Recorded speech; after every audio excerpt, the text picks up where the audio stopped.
real and raw. I want to give you guys messages and conversations and videos that not only helps you guys, but talking about it helps me too, because I'm human. No one's perfect. I have a lot of things I got to focus on and better in my life. One of the big situations that I deal with, I don't know if you guys do, is the ego. Always trying to be right, always trying to be correct in an argument, never trying to let anyone get one over on me, always trying to prove a point and not have anyone ever try to embarrass me or say something that's going to belittle me, because when I was younger, if they did, then I'm going to come back 10 times harder than what they did. And it was a very vengeful spirit. It was a very defense mechanism in a way to say, no one's ever going to try to do anything to me because they have this coming if they say this or do this. And I had that reputation growing up, especially in my family, they knew. And I take things to an extreme, and that is not a strength. That's 100% a weakness. That's being too emotional, and that's being too invested in an argument that does not even deserve that type of attention. And it cost me a couple times. 10 years ago when I was working at this restaurant, I had a quick little argument with someone, and I got fired within 10 minutes. And truthfully, it's over something that still to this day, there's been worse that's happened at that specific location for other reasons. But when it's a lesson that needs to be learned specifically for you, you can't look at anyone else and say, but hey, what's going on over here? No, you just got to focus on yourself. So for me, focusing on myself, that's always a lesson I need to learn. And for my next couple jobs, there's other situations where I controlled it a heck of a lot better. And lesson learned. And I always call my friends up, my counsel. They're close like brothers, and I always discuss with them about certain situations. And it's always good to have people in your corner. They're going to help you out, because if you don't have people in your corner and it's just you, can you really trust your own judgment 100% of the time? I would say no. You always need just a couple people. It doesn't need to be a lot. Just a couple people in your corner that's going to direct you to the right way. And if you don't have that, it's probably better to be alone if you don't have good influences. But it says in Proverbs 27:17, just as iron sharpens iron, so one man sharpens another. So that is definitely a verse I've lived by, and it is needed. You need to have good friends. You need to have good judgment. But controlling the ego, it's never a situation that you had with that person in that time, in that argument. It's really an issue that you have with yourself, because you're not battling them. It's in a way you're battling yourself, because you can't let someone disrespect you, because you yourself, you're like, no, I am Dane. I can't have anyone disrespect me like that. And you're talking to yourself. Your ego's feeding into you and saying, yeah, listen, yeah, you are right. What are you going to do about it? Are you going to handle it? And it just really becomes it's a self issue. Unless someone is trying to physically attack you or your family, there's no reason to really ever get into anything serious. Okay?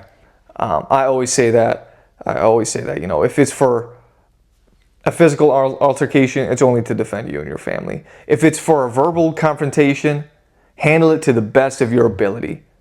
And more often than not, it's probably just best just to walk away. Always best just to walk away. Hold your tongue. Sit and think about what you're going to say, because in the heat of a moment, you might say something bad, and you might not have the gift of being as young as I was in that certain situation. You might already have multiple kids. You have a wife, married. You have bills to pay, etc. And if you say one bad thing to a boss, that might be it for you right there. And you could walk into some hard times. Or maybe you have an argument with a loved one, spouse, friends, family, and you might not be able to take that certain word back. And something might happen, right? Because you never know how long people are here for. Always being conscious of what you say. Life and death is in the power of the tongue. God created the world with just his words. So be careful what you say too. And this kind of ties into the ego and arguments. Wasting your energy on stuff like that is exactly what I just said, a waste. Because in 5-10 years time, when you're on your deathbed, probably doesn't matter what happened.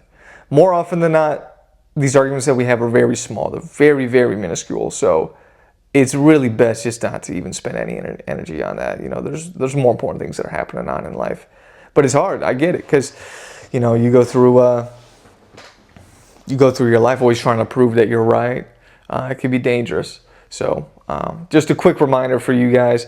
Don't know if any one of you guys deal with that. I certainly have. There's so many more things I got to work on, but that's a very big thing for me. Is always trying to be right. So you know what? Be content with people thinking that you're wrong, and just be content with, we might not be on the same page right now. I bless them. I pray for them, and that's going to be the hardest thing, is to pray for someone, even when they might be wrong. They actually are wrong. Praying for them and blessing them when they are cursing you. When you know that they're talking bad about you, when you know that they're dragging your name, when you know that they're spreading rumors, praying for that certain individual, saying, you know what, Lord, bless them. I ask, Lord, that you know their name. In the day of judgment, I ask, that you bless them, their family, great health. And this, for this certain situation, I ask, Lord, that it just fizzles out. That's a hard thing to do, especially if someone is seriously wronged you. But you're trying to show this level of forgiveness that you want to be given to you. Because in the day of judgment, am I really going to be thinking about this certain argument that I had a couple weeks ago? Probably not. I'm going to be thinking, man, I really hope I gave all the forgiveness I possibly could when I was on this earth, just so I know that God can give me this same type of forgiveness. Because when we get to heaven, the last thing that you want to hear is God giving you the same type of judgment, saying, yeah, you know what? I know you repented for it, but I'm still a little bit mad about that. And you could say you forgive someone. You can say it all you want, but it's really your actions. How are you acting towards that person when they wrong you?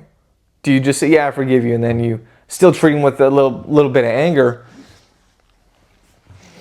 More often than not, probably, yeah, for sure. So it's hard to forget those things. I get it. But if you want to have that same type of forgiveness that God's going to try to give us, He does give us, work on it right here, right now. That's how you seal it. That's how you set yourself apart from the crowd, is acting different. Because the common man, a common fool, will never forgive, will never forget, will always be vindictive, he's always going to be emotional, is going to let the anger get the best of him. He's always going to try to take revenge. He's always going to be cursing and dragging someone's name. But if you see an individual where they're wronged and they carry themselves in a different light, in a positive manner, and say, I bless them, I hope God forgives them for what they've done, I'm going to forgive them, and carry on, that's a great person. That takes a lot of strength. And in today's society, where it's like specifically for social media, where there's arguments that happen online, drama, whatever it is, people are looking for your response. What is this guy going to say? What's he going to do? And if you don't reply in the way that they want to, just to participate in this circus, then they look at you like you're weak. Are you okay with people looking at you like you're weak? Are you okay with people not fully understanding you? That's strength right there. Where you're not living for someone else's opinion. You're living for God's opinion. You're not living to someone else's criteria guidelines. You're living for God's criteria and guidelines. That's real strength. So carry yourself in that way. It's a great reminder for me.